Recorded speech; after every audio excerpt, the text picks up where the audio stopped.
Salam jumpa. Pinanggih malih wonten ing Bina Iman GKI Klasi Solo. Pripun kabaripun sederek sedanten? Mugi-mugi tansah kaparingan bagas saras wonten ing Gusti Yesus. Sebelum bahasa Jawa saya makin tidak jelas, mari kita berdoa. Sungguh kami bersyukur karena kami berjumpa kembali dalam Bina Iman Klasi Solo. Apapun yang menjadi tantangan kehidupan kami saat ini, kami tahu bahwa kami tidak dapat hidup tanpa sabda Tuhan, tanpa firman Tuhan. Maka biarkanlah firman Tuhan pada saat ini membuka hati kami, mencerahkan kehidupan kami, dan memberikan kami semangat yang baru untuk kembali berjalan dan berjuang bersama dan di dalam Kristus. Berkatilah kami semua, dan biarlah sabdamu menjadi bagian yang mempengaruhi kehidupan kami, dan kami kerjakan di dalam kuasa Roh Kudus yang menuntun kami. Di dalam Yesus Kristus, firman yang hidup, kami berdoa dan percaya. Amin. Saudaraku yang Tuhan kasihi, ada satu jemaat di dalam Alkitab yang mengalami pergumulan dan kesusahan di dalam kehidupan mereka mengikut Kristus. Jemaat itu adalah jemaat Smyrna, salah satu dari 7 jemaat di Asia Kecil. Jemaat Smyrna, dalam pergumulannya kita dapat menemukannya dalam Wahyu pasal yang kedua, ayat 8 sampai 11. Saya bacakan untuk saudara menurut TB 2, terjemahan kedua dari LAI sebagai terjemahan resmi dan terkini dari Alkitab kita. Wahyu pasal 2, mulai ayat 8. LAI memberi judul kepada jemaat di Smyrna. Tuliskanlah kepada malaikat jemaat di Smyrna. Inilah firman dari yang awal dan yang akhir, yang telah mati dan hidup kembali. Aku tahu kesusahanmu dan kemiskinanmu, namun engkau kaya. Dan fitnah mereka yang menyebut dirinya orang Yahudi, tetapi sebenarnya tidak demikian. Sebaliknya mereka adalah jelmaan iblis. Jangan takut terhadap apa yang harus engkau derita. Sesungguhnya iblis akan melemparkan beberapa orang dari antara kamu ke dalam penjara, supaya kamu dicobai dan kamu akan beroleh kesusahan selama 10 hari. Hendaklah engkau setia sampai mati, dan aku akan mengaruniakan kepadamu mahkota kehidupan. Siapa bertelinga, hendaklah ia mendengarkan apa yang dikatakan Roh kepada jemaat-jemaat. Siapa yang menang, ia tidak akan menderita apa-apa oleh kematian yang kedua. Demikianlah sabda Tuhan bagi kita. Jemaat Smyrna adalah salah satu dari 7 jemaat yang dikirimi surat oleh Rasul Yohanes ketika ia di dalam penjara yang berada di Pulau Patmos dalam masa pembuangannya. Kehidupan jemaat mula-mula termasuk Smyrna yang berada di Asia Kecil ini bukanlah kehidupan yang mudah untuk ditapaki, bukanlah kehidupan yang mudah untuk dijalani. Mereka dalam perjalanan-perjalanan hidupnya mengikut Kristus harus mengalami berbagai penderitaan, harus mengalami aniaya karena percayanya kepada Yesus. Bukan hanya dalam hal spiritualitas, kesulitan untuk beribadah dan lain sebagainya, berkumpul dan lain sebagainya, tetapi juga dalam hal ekonomi. Mereka menjalani kehidupan yang serba berkekurangan secara ekonomi. Ada banyak faktornya. Di antaranya misalnya harta mereka menjadi harta yang dirampas oleh orang-orang yang membenci orang-orang Kristen. Dan waktu itu dibiarkan, sebab waktu itu pemerintahan Kekaisaran Roma memang menggalakkan program untuk menghabiskan pengikut-pengikut Kristus. Jadi siapa saja berhak dan merasa berhak dan dilegalkan oleh pemerintah untuk menjarah harta mereka, menjarah harta orang-orang percaya kepada Kristus.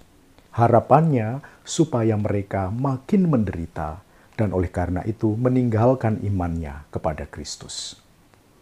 Selain karena alasan penjarahan, juga tentu karena faktor-faktor lain, misalnya ketika jemaat Smyrna ini percaya kepada Kristus dan ketahuan mereka percaya kepada Kristus, maka orang-orang yang mungkin mempekerjakan dia itu akan membuang mereka, memecatnya, tidak lagi mau mempekerjakannya sebab mengandung risiko. Ketika ketahuan oleh prajurit atau pemerintah kekaisaran Roma bahwa mereka mempekerjakan orang Kristen, maka akan jadi hukuman juga untuk mereka. Jadi teror itu berlangsung luar biasa ketat dan keras menekan jemaat Smyrna. Bahkan dikatakan di sini salah satu aniaya yang disebutkan adalah penjara. Kalau kita membaca sejarah gereja, seorang uskup bernama Polikarpus ini berasal dari jemaat Smyrna di tahun 150-an. Dia mempertahankan imannya kepada Kristus. Dia tetap pada pendiriannya kepada Yesus. Dan ketika diperhadapkan untuk mengingkari percayanya kepada Kristus, berulang kali Polikarpus ini diperhadapkan untuk mengaku kaisar atau raja itu sebagai Tuhan dan meninggalkan Yesus. Ia tidak bersedia. Sampai kemudian satu kali dia mengatakan dan menegaskan, puluhan tahun aku mengikut Kristus, puluhan tahun hidupku begitu diberkati oleh Tuhan, puluhan tahun Tuhan tidak pernah meninggalkan aku. Masakan ia, aku tega menyakiti Tuhan dan Juru Selamatku sendiri yang tidak pernah menyakiti aku. Maka Polikarpus pada akhirnya dibakar hidup-hidup karena percayanya kepada Kristus. Ini gambaran dari bagaimana jemaat di kota ini hidup dalam kesengsaraan dari berbagai aspek karena percayanya kepada Kristus. Itulah kenapa lalu surat ini berbicara kepada mereka, menyapa mereka, dan menyatakan kasih dan pengharapan kepada mereka, kekuatan dan semangat baru. Dikatakan dan ditegaskan sendiri bahwa mereka ini adalah milik Yesus.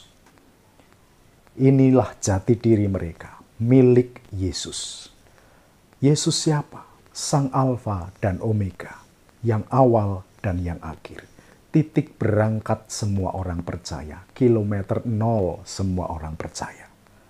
Kepada Kristuslah semua jemaat Smyrna diajak untuk tekun, setia, dan terus mengikuti apa yang Kristus nyatakan untuk tetap setia kepada Tuhan. Dan ini memang jalan yang tidak mudah. Tetapi Yesus menjanjikan melalui Yohanes dalam surat ini bahwa mereka akan tetap disertai. Mereka selalu diberkati, mereka selalu dilindungi. Sekalipun dikatakan di sini, mungkin engkau akan mengalami pencobaan, kamu akan beroleh kesusahan, tetapi itu akan ada akhirnya, akan ada masanya. Dan dikatakan bahwa siapa yang menang, ia tidak akan menderita apa-apa lagi. Jadi kepercayaan kepada Kristus, janji dari Tuhan, bukan isapan jempol. Janji penyelamatan dan keselamatan di dalam Kristus dinyatakan kepada jemaat Smyrna, sehingga mereka tetap bertahan pada imannya. Polikarpus menjadi salah satu bukti betapa jemaat ini dalam penderitaan yang begitu hebat dari berbagai faktor, spiritualitas, ekonomi, kemampuan-kemampuan untuk melakukan berbagai karya sehari-hari yang diberangus, bahkan juga ancaman penjara dan hukuman lainnya menanti mereka.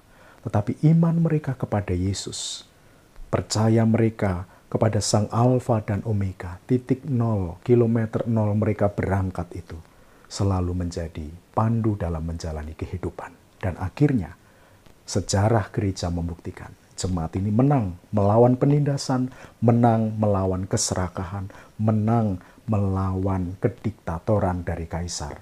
Dan akhirnya mereka berjaya bersama dengan Kristus. Jemaat yang dikasihi Tuhan, Yesus Sang Alfa dan Omega mengingatkan kita tentang siapakah diri kita. Bahwa kita ini adalah pengikut Allah yang dari kekekalan sampai kekekalan beserta dengan kita. Tidak pernah Dia meninggalkan kita. Dialah dalam Yesus Kristus yang menjadi 0 kilometer kita, titik berangkat kita, titik bermula kita.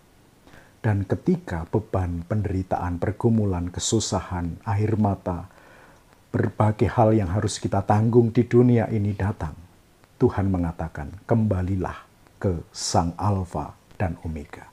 Kembalilah ke titik 0, kembalilah kepada imanmu. Ingatlah, milik siapa kamu? Milik siapakah aku? Engkau adalah milik Yesus. Dan selamanya Sang jalan kebenaran dan hidup, Sang Alfa dan Omega ini akan besertamu, tidak akan pernah meninggalkanmu dan menyertaimu seumur hidupmu.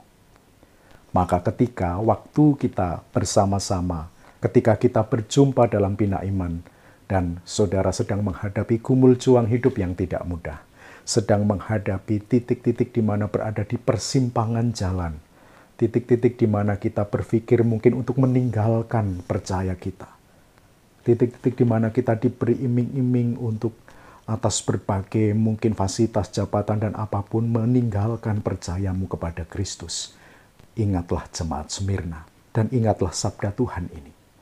Ialah Sang Alfa dan Omega yang tidak akan pernah meninggalkan dan meninggalkan kita.